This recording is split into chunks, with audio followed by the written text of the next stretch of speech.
திருமாவளவனை புரிந்து கொள்ள இன்னும் சில காலம் தேவைப்படும். விடுதலை சிறுத்தைகளை புரிந்து கொள்ள இன்னும் உங்களுக்கு பக்குவம் தேவைப்படும். சராசரி அரசியல்வாதிகளைப் போல சமரசம் செய்து கொள்ளுகிற சராசரி அரசியல்வாதிகளைப் போல எங்களை நீங்கள் எடை போட்டு பார்க்கிறீர்கள். அது ஒருபோதும் நடக்காது. நாங்கள் எந்த சமூகத்திற்கும் பகை அல்ல. சில கட்சிகள், சில அமைப்புகள். இந்து சமூகத்திற்கு நாங்கள் எதிரிகள் இல்லை.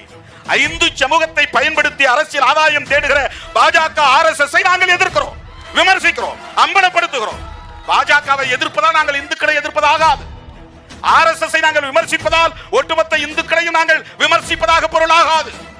பாமகவை எதிர்ப்பதால் நாங்கள் வன்னியர் சமூகத்தை எதிர்ப்பதாகாது. எங்களுக்கும் இந்த சமூகத்திற்கும் எந்த பிரச்சனையும் கிடையாது.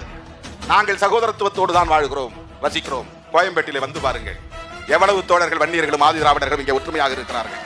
எல்லா சமூகங்களை சார்ந்தவர்கள் ஒற்றுமையாக இருக்கிறார்கள்.